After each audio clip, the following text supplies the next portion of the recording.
Bonjour, Dominique Chauvin, prospectiviste.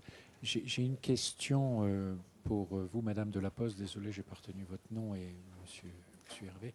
Est-ce que d'une manière ou d'une autre, dans les échanges, il y a sous-jacent une monnaie complémentaire, ou est-ce que vous penseriez qu'une monnaie complémentaire faciliterait grandement ce phénomène d'échange et le rendrait plus dynamique encore?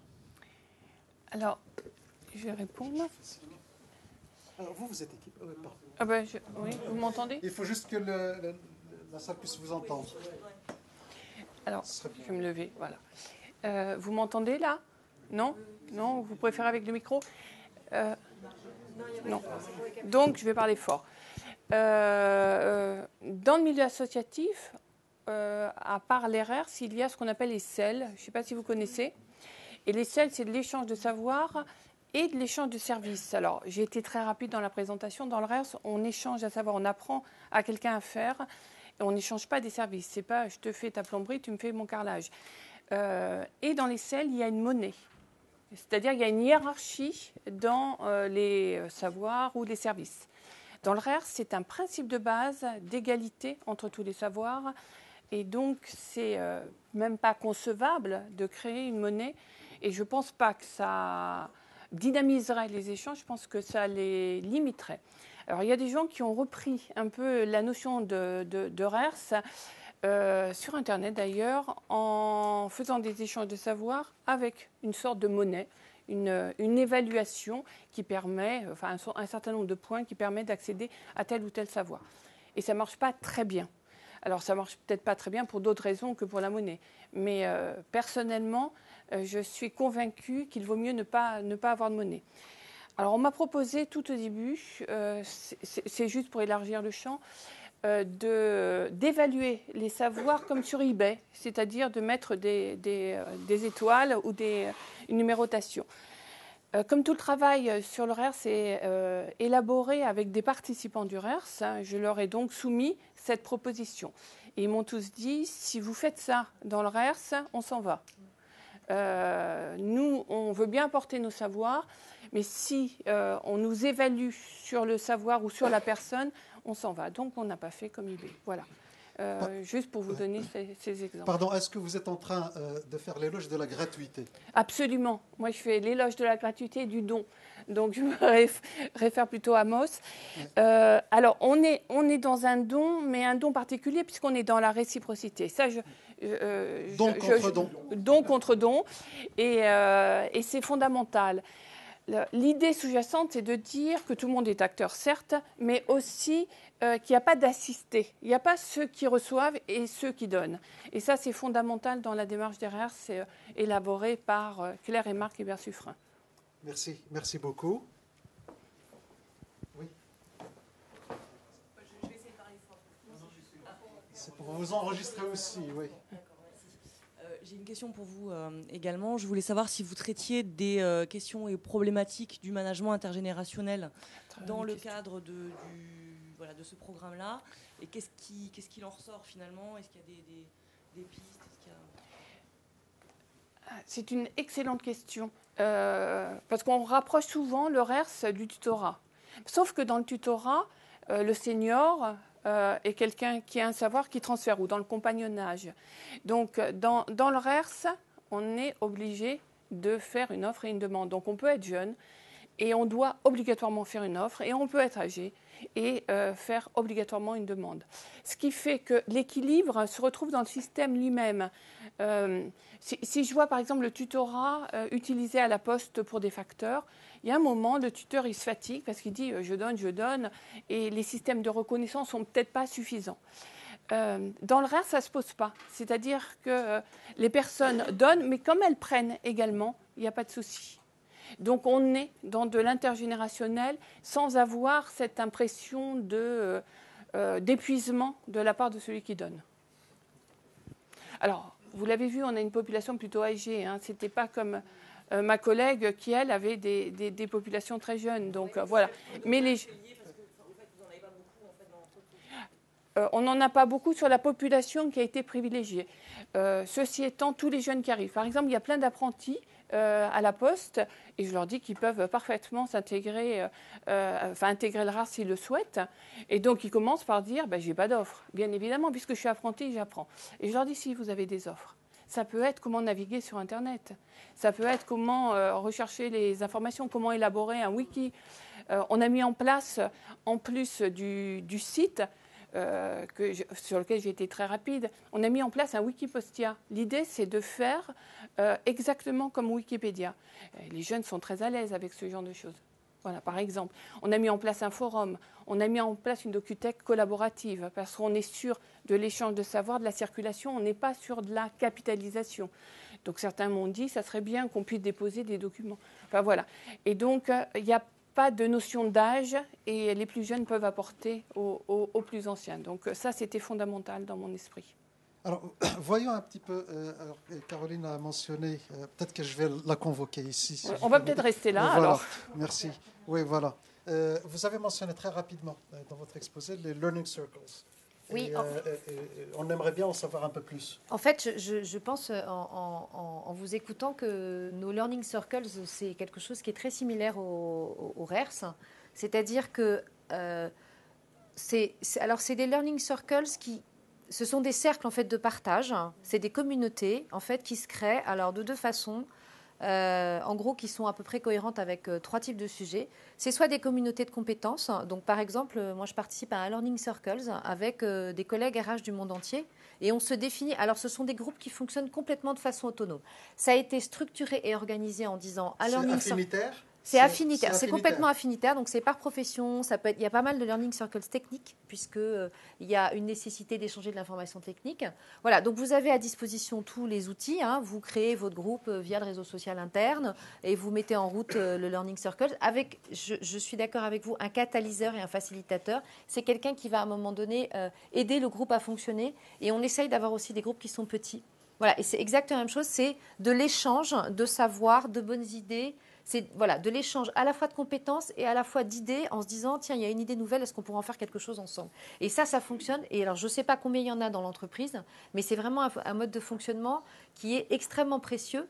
Ça n'est pas rémunéré, ça n'est pas récompensé, ça n'est pas... Parce que chez Microsoft, vous l'avez compris, on est très scorecard, on mesure. Le Learning Circle, il n'est pas mesuré. Je veux dire, je n'aurai pas une meilleure note parce que j'ai participé à trois Learning Circles. C'est, à un moment donné, un système d'échange.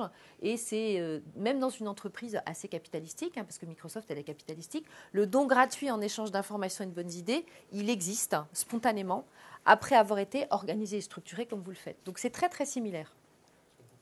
Merci bien. Alors, une autre intervention. Je vous passe le micro. Bonjour, une intervention pour la Poste. Pourquoi avoir limité le RES aux managers?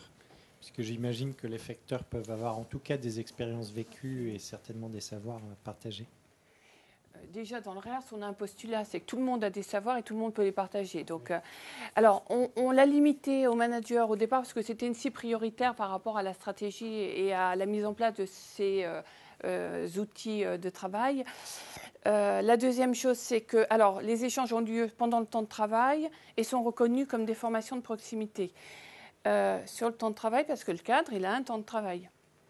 Aussitôt qu'on doit, et j'espère qu'on y arrivera, qu'on va faire rentrer des facteurs, le facteur, pendant qu'il fait un échange, même s'il dure 2 heures, il ne distribue plus votre courrier. Donc ça suppose quoi? Une compensation et donc toute une organisation différente. C'est pour ça qu'on ne l'a pas encore fait. On attend de le développer, surtout l'encadrement, et que l'encadrement soit bien porteur du projet pour ensuite tester sur la population des facteurs et voir quelles sont les modalités.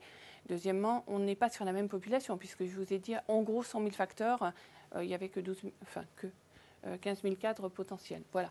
Mais ce n'est pas du tout philosophique ou éthique, c'est plus vraiment une question d'organisation basique et donc d'organisation du travail. Merci. Alors, oui, allez-y, madame, je réserve ma question. Je renvoie le micro. Oui, je voulais poser une question. Ça fonctionne? Non. Bon. Une question à Monsieur Hervé. Concernant cet esprit d'intra-entrepreneuriat, est-ce que, au niveau du recrutement des personnes qui intègrent le groupe Hervé, il y a déjà cette approche du travail, ou est-ce que c'est quelque chose que vous avez réussi à faire évoluer au sein des équipes existantes? Et si je peux me permettre d'ajouter, qui et comment on recrute? Le recrutement est fait par le groupe lui-même. Donc, le groupe qui constitue une unité de production dans une stratégie définie. Hein. Et donc, en général, le responsable, le chef d'orchestre, si vous voulez, est le premier intervenant, mais il ne prend pas sans avoir l'accord du groupe. Parce qu'un groupe, c'est avant tout un problème de personnalité. Ce n'est pas tellement les qualités techniques qui sont les plus importantes, c'est les qualités de comportement. Donc ça, c'est... Alors, nous avons les deux problèmes. Nous avons quelquefois des gens qui viennent avec déjà un esprit d'entrepreneur. Ce sont souvent des gens qui ont passé par l'entrepreneuriat, l'auto-entrepreneuriat, hein, quasiment, hein, tel qu'on le définit aujourd'hui presque, hein, et qui tout d'un coup prennent conscience que seuls, ils ne peuvent pas faire ce qu'ils veulent. Qu'il faut autour d'eux des gens qui font d'autres fonctions parce que le monde, l'environnement est trop complexe pour pouvoir s'en sortir tout seul. Donc là, c'est pain béni, ils sont déjà formés. Et puis, le deuxième cas, c'est une formation dans laquelle les responsables ont un rôle pédagogique extrêmement fort. C'est-à-dire, le chef d'orchestre est là pour aider et les autres, hein, bien entendu, du groupe, sont là pour l'aider à passer à cette dimension. Une dimension qui, quelquefois, est rejetée. C'est-à-dire qu'on a des gens qui sont tellement individualistes, tellement égocentriques, hein, ça existe aussi dans la vie politique, hein, qui ne peuvent pas travailler en groupe. Ils n'ont pas cette capacité de prise de responsabilité par rapport à leurs collègues, si vous voulez. Et ils sont pour un sport individuel. Hein, ça pourrait être du tennis au lieu du foot. Hein, bon, voilà. Et donc là, il y a un travail de formation, si vous voulez, de la part de l'entreprise. Et donc là, c'est la culture de l'entreprise qui vient des autres. En général, c'est les pairs, PAIR, si vous voulez, qui déteignent. Jamais un responsable ne peut faire le travail pédagogique. C'est toujours celui d'à côté. Mais l'avantage du catalyseur, c'est que lui crée le lien, crée toutes les situations qui créent le lien et qui permet la formation. Voilà. Merci. J'ai madame là-haut. Merci. Merci. Moi, c'était une question pour Monsieur Hervé. Moi, je remercie déjà les trois orateurs. Je voulais vous dire que j'étais très enthousiasmée par votre présentation, beaucoup plus que par votre exposé. Je veux dire, la vision que ça suppose. Alors, j'ai une question, vous avez évoqué tout à l'heure dans le monde politique. Alors, je vous demande bien entendu pas du tout de prendre parti, même si c'est le moment. Mais je voudrais savoir comment... vendredi soir, on peut s'amuser. Je voudrais savoir comment vous projetez. Vous avez été député européen, donc vous vous intéressez non seulement à la vie de l'entreprise, à l'économie, mais aux politiques, on va dire au sens le plus noble du terme. Comment vous projetez votre vision, comment vous au moins dans les grandes lignes, comment vous la déclinez si on change de sphère et qu'on passe de l'économique au politique? Vous en dites autant que vous pouvez. Hein. Oui, je sais bien que c'est... Sentez-vous libre. Oui, merci. Non, j'ai été 30 ans, 24 ans plus exactement, maire d'une ville. Donc, tout mon problème, c'était d'amener des salariés, entre guillemets, qui avaient une opinion éthique sur leur métier, à les mettre dans une situation environnementale, c'est-à-dire à prendre conscience qu'au fond, la population avait besoin, ils avaient un dialogue à construire, non pas avec leur chef, donc j'étais la seule cité de France à supprimer le secrétaire général de mairie, par exemple. Hein, donc j'étais très souvent invité par les secrétaires généraux. Faire des économies. Voilà, j'étais très souvent invité par les secrétaires généraux parce qu'ils voulaient comprendre ça. Naturellement, dans des systèmes qui sont de ce style, si vous voulez, il y a, j'ai oublié peut-être de dire le plus essentiel, c'est qu'il faut plus de règles. Donc le groupe construit ces règles. Donc vous avez en réalité 3 organisations. Vous avez l'organisation montante, hein, c'est-à-dire bottom-up, dans laquelle chaque fois, un chef d'orchestre joue le rôle de chef d'orchestre par rapport aux différents orchestres. 3 niveaux, hein, nous avons 3 étages, pour reprendre l'expression des 8 de tout à l'heure, hein, 3 étages. Vous avez ensuite des groupes d'innovation qui construisent ou du produit nouveau ou des règles nouvelles, tout du moins qui pensent à des règles nouvelles, qui sont des réseaux de création, d'innovation, et dans lesquels les gens, par leur performance, leur expertise, etc., se regroupent en disant « nous, on est capable on pense que telle règle pourrait être changée ». Et après, elles sont reprises par un autre réseau qui joue le rôle éducatif. C'est-à-dire qu'il est là pour faire prendre conscience de la nature des règles. Ce n'est pas punir, hein, mais c'est faire comprendre. Donc ce groupe qui fait comprendre, c'est aussi des experts, mais qui ont, eux, un rôle pédagogique. Et naturellement, qui est hors de l'organisation bottom-up dont je parlais tout à l'heure. Donc il y a un réseau descendant qui est un réseau éducatif, un réseau informel qui est un réseau innovant, et un réseau acteur qui est un réseau montant. Voilà les 3 réseaux pour reprendre. Alors, donc il n'y a pas de matrice, hein, dans ce système. Voilà. Et donc la règle, si vous voulez, est l'élément fondamental d'un groupe. C'est la grande différence avec un mouvement associatif. Un mouvement associatif se construit et un mouvement politique, pour revenir à votre question, se construit sur une éthique. C'est-à-dire qu'il y a une éthique commune. On veut faire quelque chose en commun. Et c'est ça qui nous tient. On n'a pas besoin de règles, puisque ce qui nous tient, c'est l'objectif. On est là dans une dimension, dans une logique prédictive. Hein? L'objectif nous tient. Alors, le seul problème, c'est que de temps en temps, au bout d'un certain temps, le groupe qui était basé sur l'affect, qui n'avait pas de relation raisonnée et de mise en droit, de règles, à partir de ce moment-là, passe de la passion à la haine. Et le groupe se détruit de cette manière-là. Tous les groupes associatifs qui n'ont pas construit de règles sont des groupes qui sont appelés à disparaître, parce que l'objet éthique, si vous voulez, ou bien ne se renouvelle pas, ou bien les tensions affectives, si vous voulez, sont tellement fortes que, etc. Et là, je joue un peu le rôle de gourou par rapport à un groupe ici au Hall qui fait pour les SDF, si vous voulez, voilà, avec Elisabeth Bourguina, hein, qui avait fait le premier livre avec moi d'ailleurs, hein, qui s'appelait De la pyramide au réseau. Et Elisabeth, qui travaille avec des SDF, si vous voulez, au départ, la logique était extrêmement forte et donc la structuration s'est très bien faite. Et au bout d'un certain temps, là maintenant ça fait 5 ans, elle me dit, bon, j'ai des problèmes. Et je lui ai expliqué que ces problèmes venaient, si vous voulez, d'un manque de mise en place du droit et surtout de la transformation. C'est-à-dire qu'il faut en permanence, et c'est un petit peu ce que disait Schumpeter, si vous voulez, attention, les groupes sociaux sont comme les hommes, ils sont appelés à mourir. À dégénérer. Et à dégénérer. Alors, on aurait une autre conférence un autre jour sur le pouvoir, parce que... Voilà. Alors, et donc la solution, si vous voulez, pour nous, c'est la croissance. Alors, comme on n'est que 2500 et que apparemment j'ai vu qu'il y en avait qui étaient jusqu'à 500 000, etc., ou 350 000, j'ai encore de la... Il y a de la marge. Encore de la marge. Bon, très bien.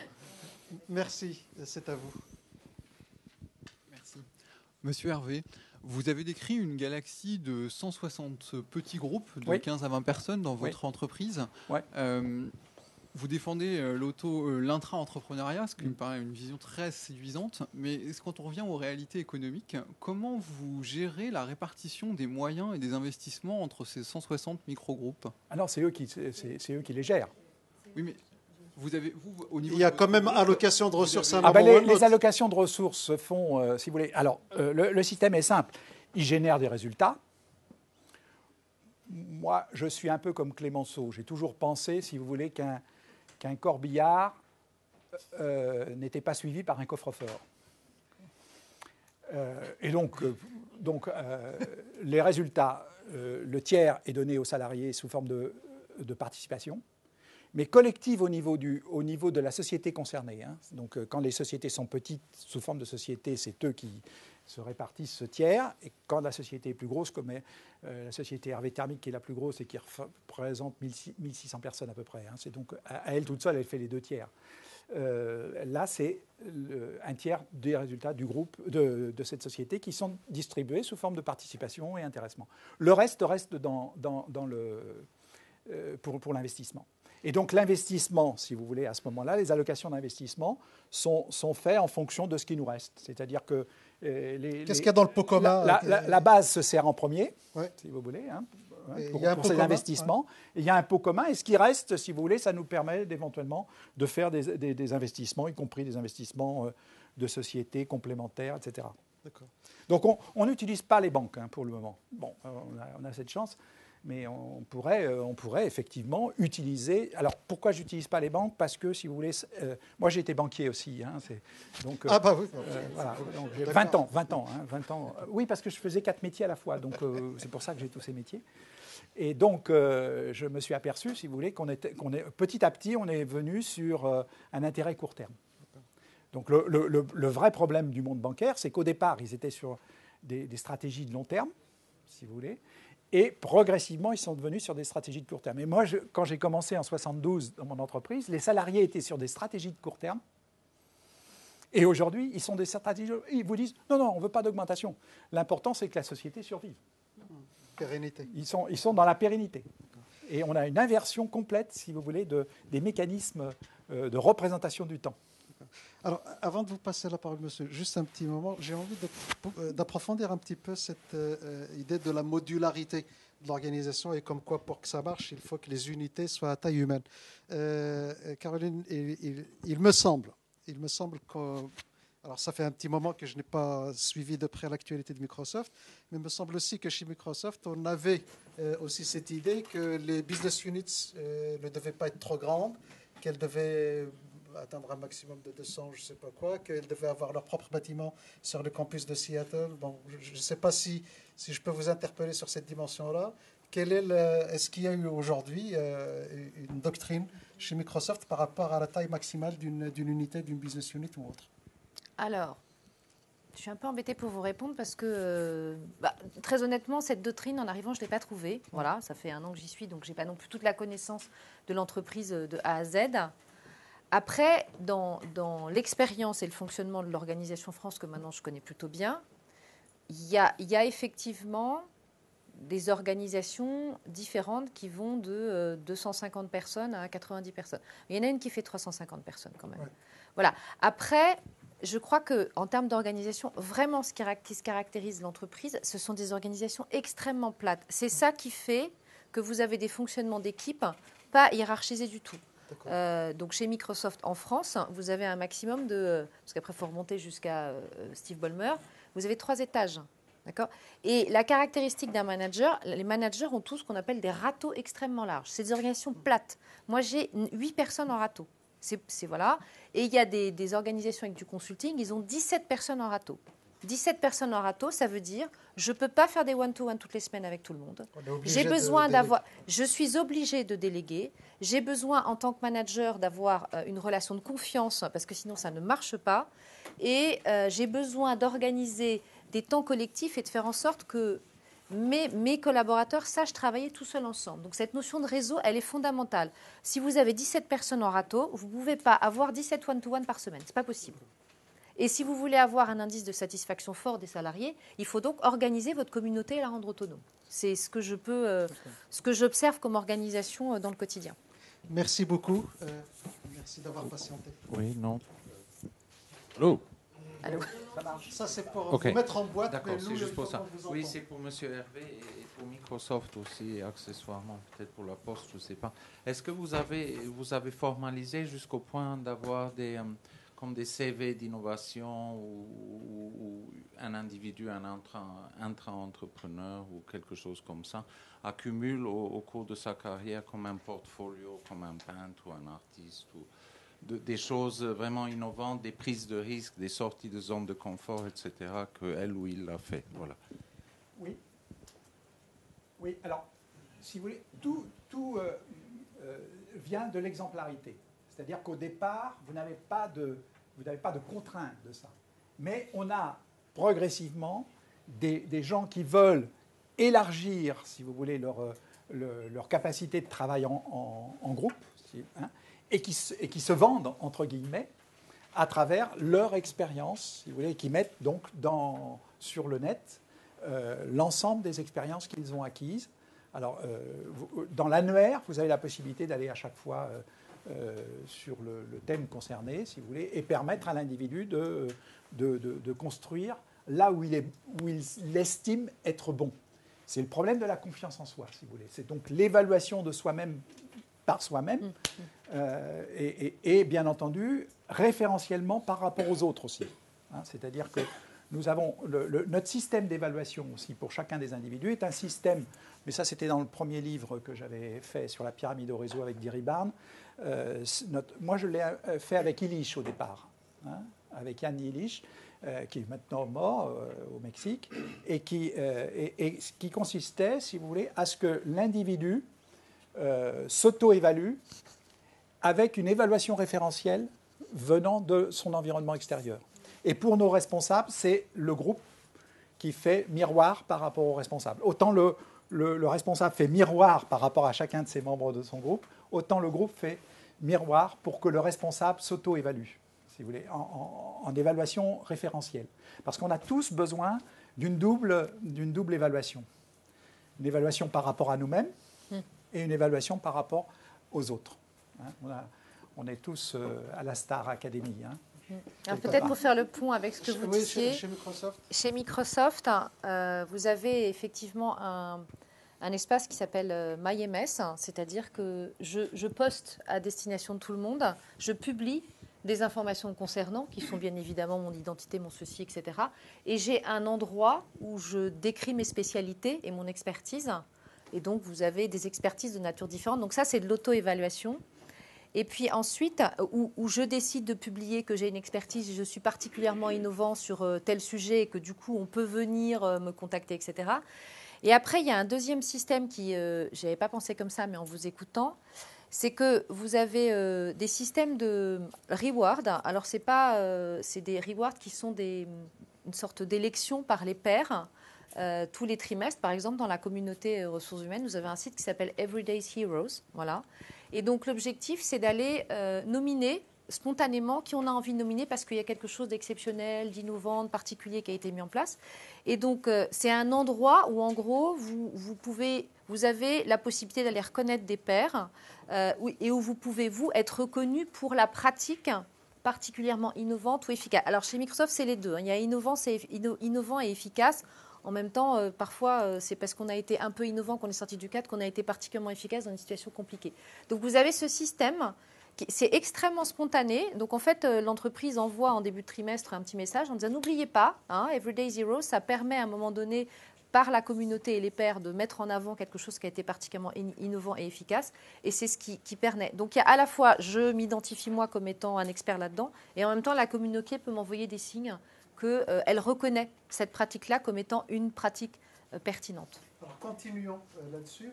Est-ce qu'il y a des individus qui émergent dans ces réseaux d'échange de savoir comme des donneurs, comme des leaders Alors déjà à la Poste, à la direction du courrier, il y a un système qui s'appelle le BIP, qui s'appelle Bonnes pratiques, bonnes idées et pratiques, qui permet de recenser toutes les idées et bonnes pratiques évoquées par les membres de la Poste.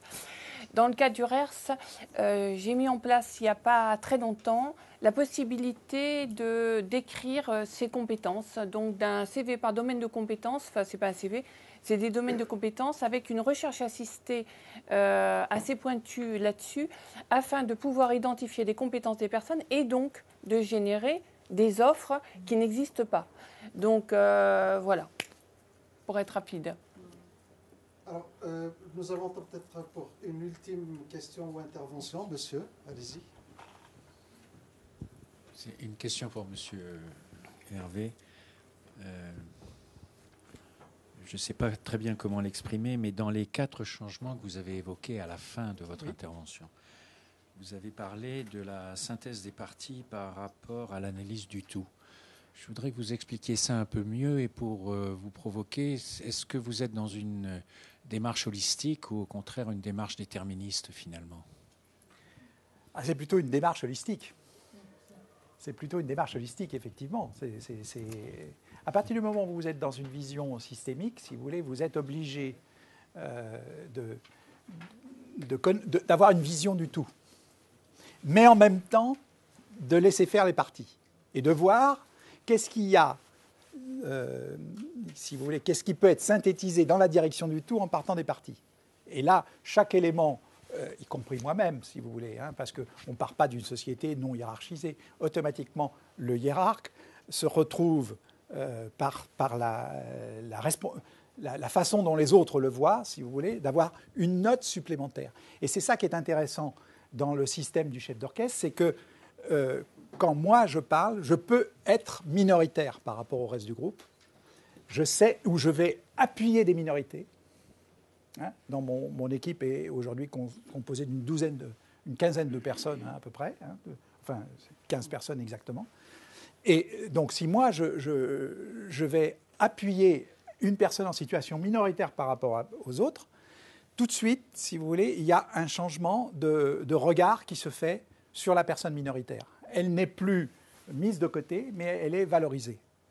Mon rôle n'est pas tellement de dire c'est elle qui a raison et vous qui avez tort, que de faire ce que le Dalai Lama m'a enseigné, c'est d'aller chercher des éléments extérieurs, parce que c'est la parole extérieure qui va venir apporter un poids supplémentaire à la parole minoritaire intérieure.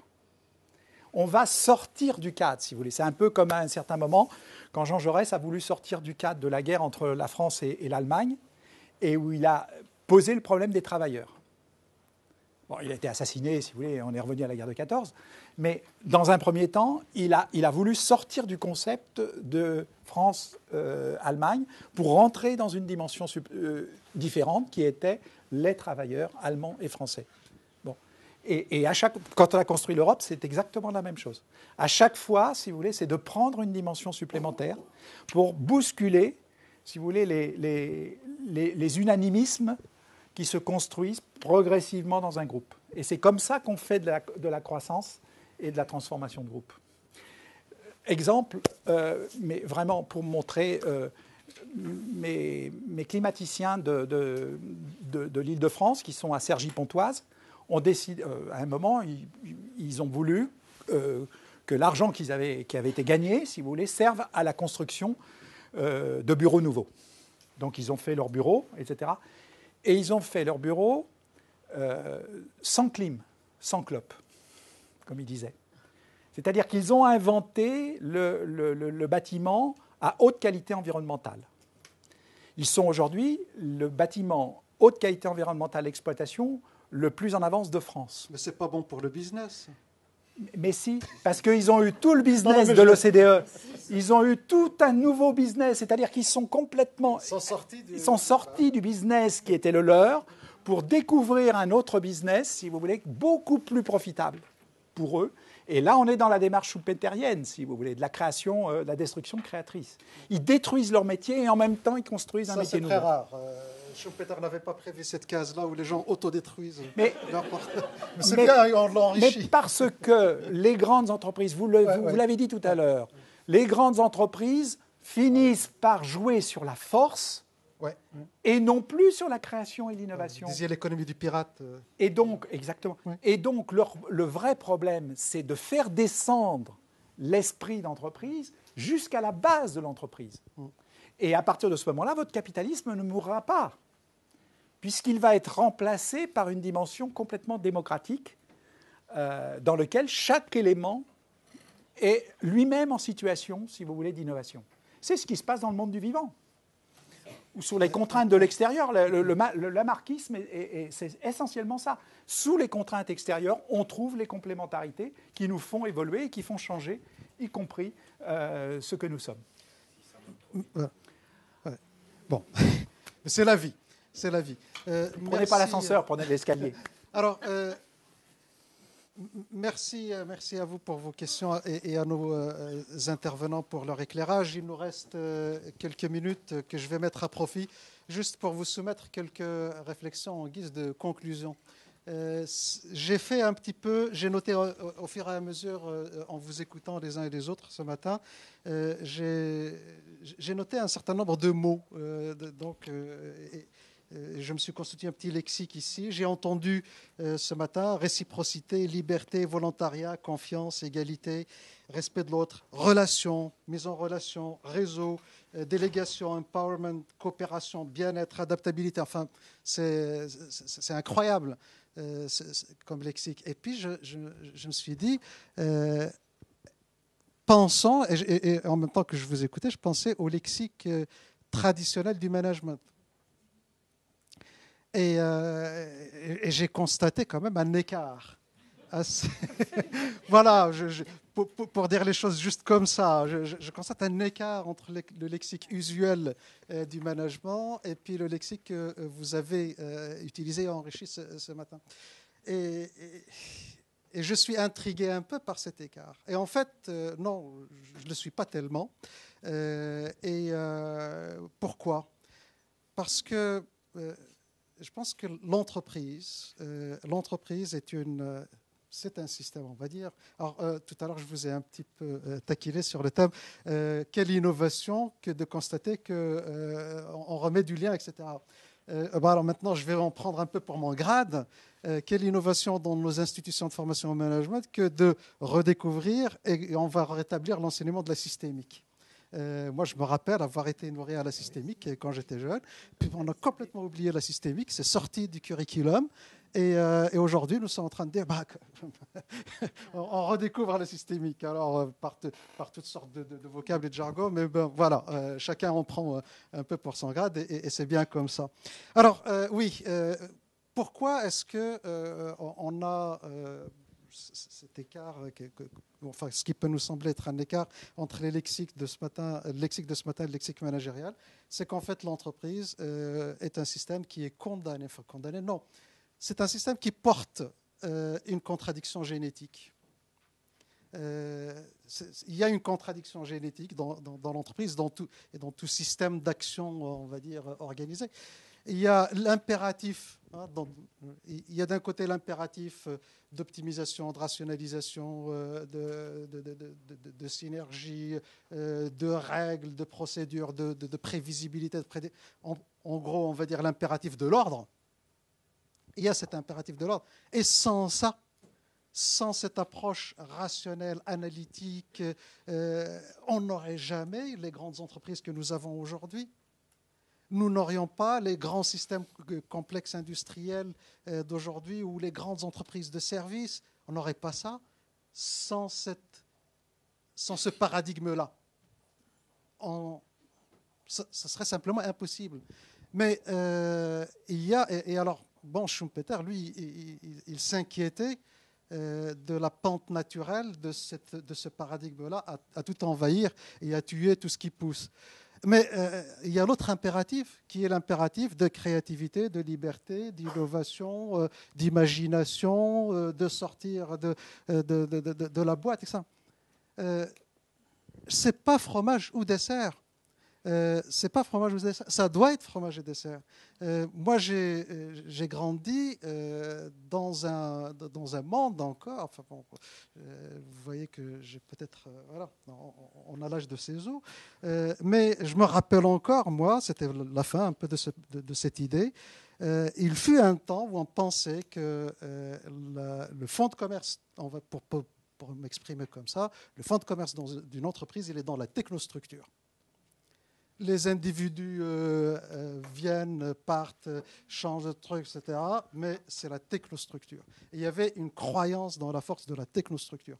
Ceci simplement pour dire que en fait, le management moderne, issu un peu du projet des Lumières, Auguste Comte disait la fin de l'histoire, ce sera quand les organisations humaines, moi je paraphrase, quand les affaires humaines seraient gouvernées par la raison, par la science, par les savants.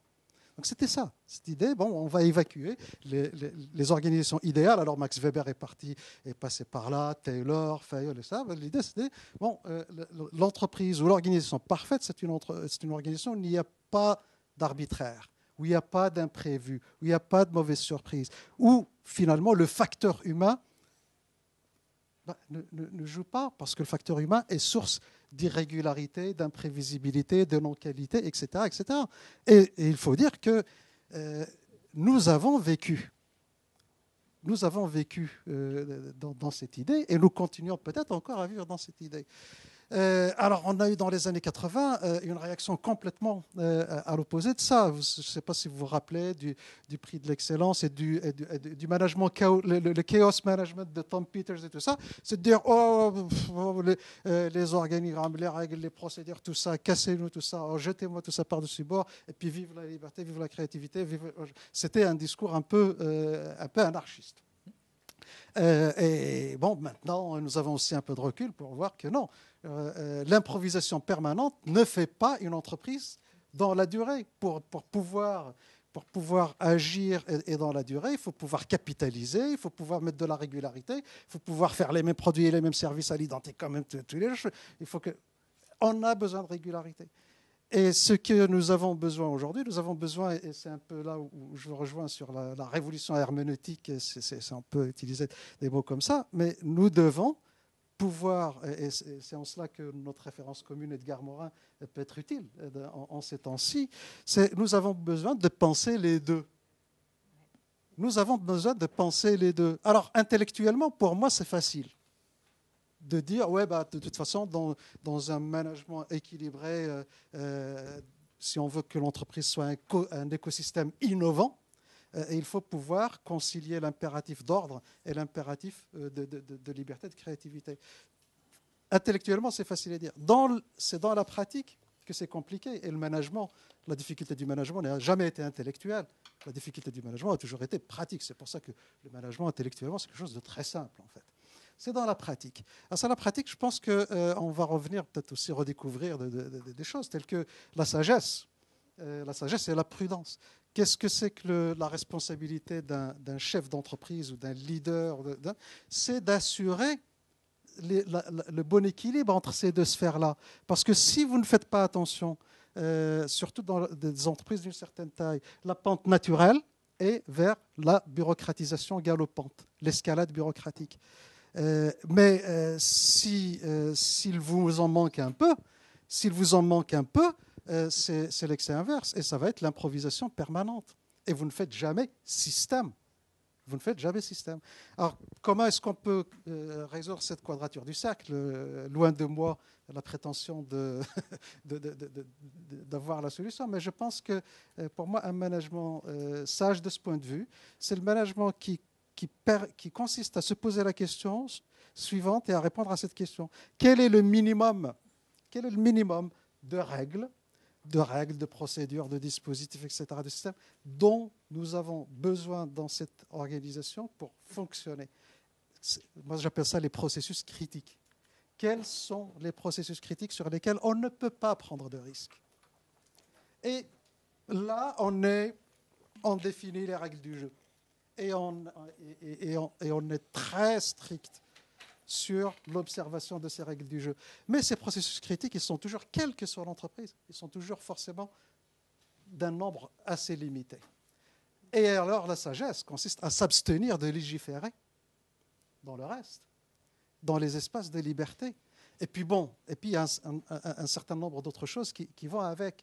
Et aujourd'hui, je pense que si on avait aujourd'hui un message, ou en tout cas si on avait, nous, un devoir, parce que nous sommes ici dans une institution éducative, si nous avions un devoir aujourd'hui et un impératif, je crois que notre impératif n'est pas de jeter par-dessus bord la tradition analytique, le cartésianisme, tout ça, ce serait une erreur. Ce n'est pas ça l'agenda. L'agenda, c'est de dire comment est-ce qu'on peut faire. Est-ce que les Chinois, ils appellent ça le yin et le yang? Oui, absolument. Voilà. Alors, restons sur le yin et le yang. Et je vous souhaite un beau yin et yang aujourd'hui, cette semaine et dimanche prochain. Merci beaucoup.